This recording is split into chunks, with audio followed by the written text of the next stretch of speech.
Avant de commencer, merci de bien vouloir vous abonner, de laisser un j'aime, un commentaire et bien sûr de partager la vidéo. Le lendemain matin, Lucas est en plein exercice d'arts martiaux. Lorsqu'Angèle se réveille, Lucas lui demande à quelle heure il est rentré, car il ne l'a pas entendu. Angèle lui dit qu'il est rentré à 3 heures, et il dormait déjà. Lucas tout heureux embrasse Angèle, et le remercie pour le geste qu'il a fait. Angèle comprend que sa fille est venue à l'exposition. Il est ravi d'entendre cela. Angèle tout heureux pour Lucas lui demande de tout lui raconter. Au commissariat, Mike demande à Sylvana comment s'est passé son rendez-vous. Sylvana lui dit alors qu'elle était à une exposition d'art voir son père. Mike lui demande alors s'il est célèbre. Sylvana lui dit dans son milieu oui. Au fil de la conversation, Sylvana lui dit que son père l'a beaucoup déçue dans le passé, mais qu'en recevant cette lettre très touchante d'un de ses amis, elle a décidé de lui donner une seconde chance. Elle lui dit qu'elle n'a pas vécu avec son père. Pendant qu'ils discutent, le capitaine Soto arrive et demande après Jimmy. Mike ne sait pas trop quoi lui dire exactement. Il dit au capitaine Soto que c'est un peu long à expliquer. Soto prend place et lui dit qu'il a tout son temps. Romero et Dario arrivent dans le bureau de John, où se trouvent tous les courriers et colis des employés. Romero le distrait en lui demandant un extrait de pension. John lui dit qu'il n'a rien reçu sinon, il lui aurait dit. Romero lui demande gentiment de vérifier quand même. Il se lève donc pour aller fouiller. Pendant qu'il fouille, Dario profite de ce temps pour voler la lettre de Jimmy posée sur le bureau. Mike parle avec Jimmy au téléphone. Il lui demande de faire les choses selon le protocole. Il lui dit que le capitaine Soto a demandé après lui et qu'il n'est pas du tout content qu'il se la joue en solo. Jimmy dit à Mick qu'il n'a vraiment pas le temps pour respecter le protocole et que la seule chose qui compte pour lui en ce moment c'est Virginia. Mike veut venir rejoindre Jimmy, mais il refuse car il ne veut pas qu'il soit mêlé à ce qu'il va lui faire. Lorsque Jimmy aperçoit Mauricio de loin, il le dit à Mick et raccroche. Mauricio arrive au niveau de Jimmy. Jimmy lui demande où est Virginia. Ce dernier fait comme s'il ne sait pas de quoi il parle. Jimmy lui dit alors qu'il est le dernier à l'avoir vue et il a la nette impression qu'il sait où elle est. Mauricio dit à Jimmy qu'il est allé dans un bar avant de la déposer. Jimmy dit qu'il ne le croit pas. Mauricio veut s'en aller, mais Jimmy le plaque contre le mur. Il le menotte et l'emmène de force. Pendant ce temps au commissariat, Romero ouvre le courrier de Jimmy. Il est écrit que Martin Asro est héros et qu'il y a une taupe à la police. Tout ceci accompagné de la photo où Martin et Léon se serrant la main. Dario de loin observe son coéquipier. Il vient le rejoindre et lui demande ce qu'il y a d'écrit. Ce dernier lui dit que cette affaire va de plus en plus mal. Il lui montre le courrier. Les deux amis se demandent alors si Jimmy a d'autres lettres du genre. Ils se disent qu'au moins, il n'y a pas leur nom dessus et par la même occasion ils découvrent que Hierro, son véritable nom est Martin Asro. Manuela est en route pour le cabinet. Elle est au téléphone avec Horacio. Il parle de Virginia. Manuela lui dit que Jimmy a dit qu'il va la rappeler pour lui donner plus d'informations, mais depuis hier elle n'a plus aucune nouvelle. Elle lui dit qu'elle espère que sa sœur l'appelle pour lui dire qu'elle va bien. Horacio lui dit que si cela arrivait, il va lui donner une bonne fessée. Manuela arrive à ce fameux endroit où Angèle lui laisse des messages codés. Lorsque Manuela aperçoit le graffiti tout de suite, elle a le souvenir de cette fameuse nuit passée à la plage. Elle ne parle plus pendant un moment tellement elle est déboussolée. Horacio, toujours au bout du fil, l'appelle à plusieurs reprises. Manuela lui dit alors qu'il y a un autre graffiti. C'est le deuxième, Horacio dit-elle, toujours étonnée. Horacio, un peu en balbutinant, lui dit oui, seulement 2. Il lui dit qu'ils vont en parler au bureau à son arrivée. Elle raccroche. Sous le dessin il est écrit ne doute pas. Jimmy emmène Mauricio dans son appartement. Mauricio le menace. Il lui dit qu'il va se plaindre auprès de ses supérieurs de cet abus de pouvoir et faire en sorte qu'il soit radié de la police. Jimmy répond amusé que dans l'état dont il va le laisser c'est sûr. Jimmy ferme la porte à clé. Il lui dit qu'il lui donne une dernière chance de lui dire où est Virginia. Mauricio lui raconte la même version. Mais Jimmy lui dit qu'il ment, car il l'a emmené acheter de la drogue dans un autre endroit. Mauricio crie qu'il veut rentrer chez lui et qu'il a des droits. Jimmy bâillonne Mauricio avec de l'adhésif et commence à le tabasser. Romero et Dario sont dans leur bar habituel. Ils se demandent qui a envoyé ces courriers et combien de courriers il y a et est, ce que Jimmy sait qui sont les taupes. Toutes ces questions les travaillent.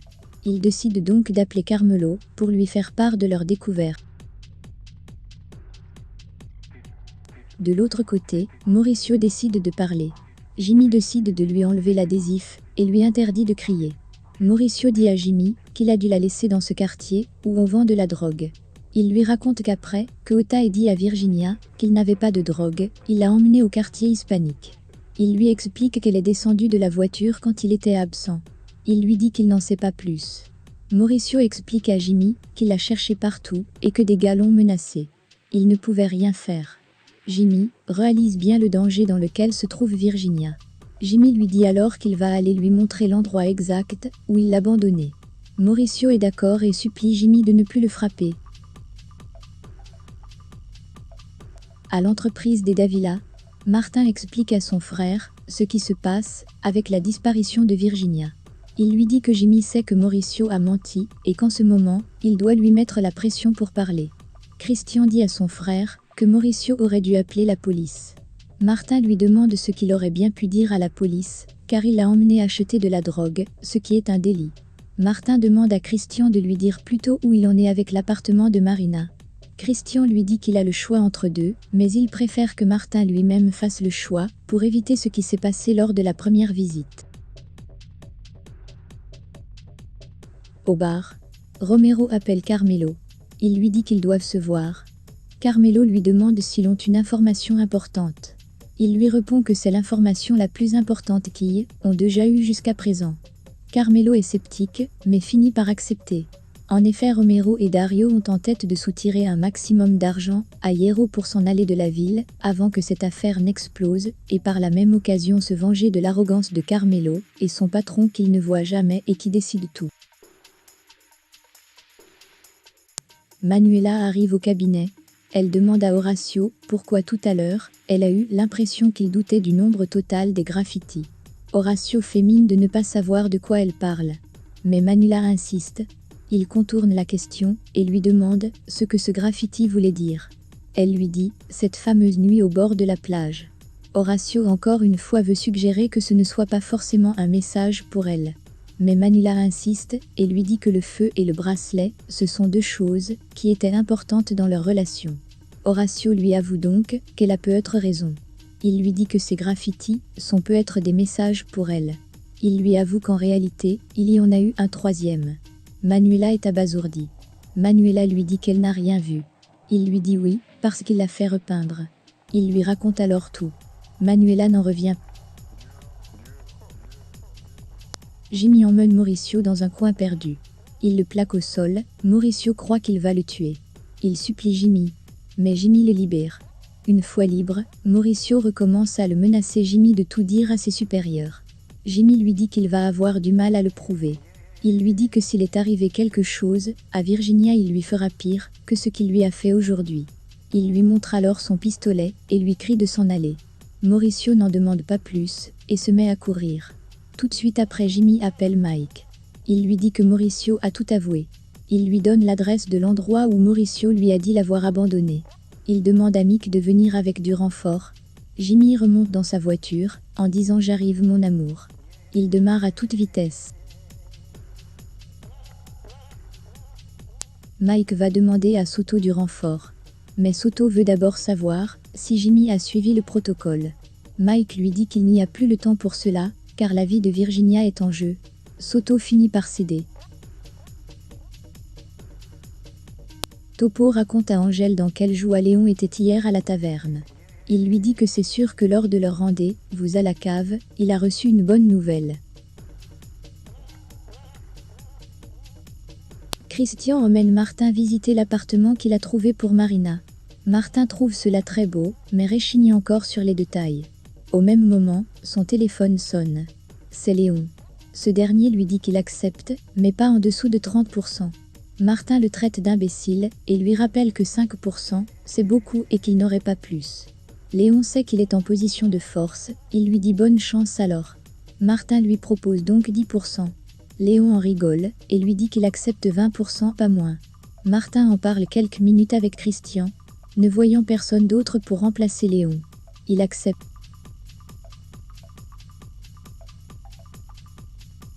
Jimmy arrive, au même moment que l'équipe de renfort dans le quartier hispanique.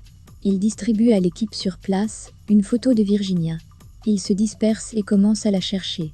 Mike essaye de savoir ce qu'il a fait à Mauricio pour avoir cette information. Jimmy lui dit qu'il lui a peut-être cassé le nez, mais en ce moment, ce n'est pas ce qui compte pour lui. De l'autre côté, les ravisseurs de Virginia sont prêts à en finir. Ils lui injectent encore une autre dose de drogue pour qu'elle soit inconsciente lorsqu'ils vont la transporter. Virginia perd connaissance.